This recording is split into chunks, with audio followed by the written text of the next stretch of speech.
по 16 пати овој извештај, како и претходните, не говори само за евалуираниот, туку говори и за евалуаторот.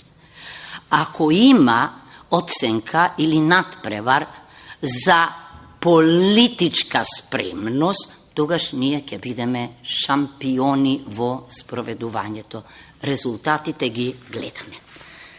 Што сакам друго да кажам, да истакнам? Значи, ЕУ понекогаш, како да е обседната со важни моменти и датуми, и сега слушаме дека ова е клучниот момент, повторно треба да се качиме на возот. Да, ова е важен момент. Зошто? Заради тоа што сме соочени со нешто што е спротивно на основната идеја на ЕУ. Најмногу загрижува, се разбира, областа на владењето на правото. Нема никаков прогрес во функционирањето на судството и никаков прогрес во борбата против корупцијата и за последното веќе 3 години поред.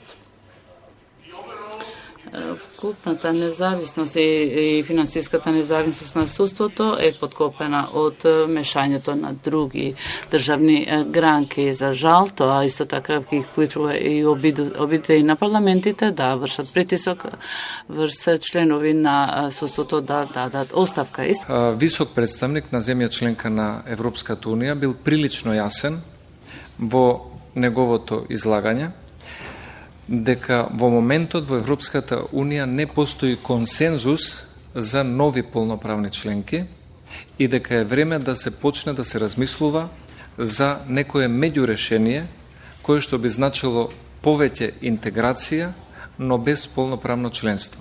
До моментот додека се создадат услови за полноправно членство.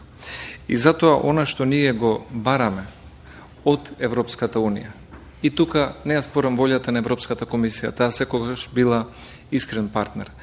Но тоа што го бараме од Европската унија, од некои земји членки, е само поголема искреност. Ова е еден од најлошите извештаи кои што држава го добила од Европската комисија, полоше само тој во 2015 година, кога сме оценети како заробена држава. И сега трендовите не се поразлични, владата се обидува да ги покрие и да врши влијание на сите независни институции кои што се надвор од извршната власт. Најмногу, најсилно, најексплицитно на судската власт, јавен и јасен притисок, што за прв пат предизвика од 1991 година јасна реакција од судската фела. Преседан, би рекол, општествен, не само во државата.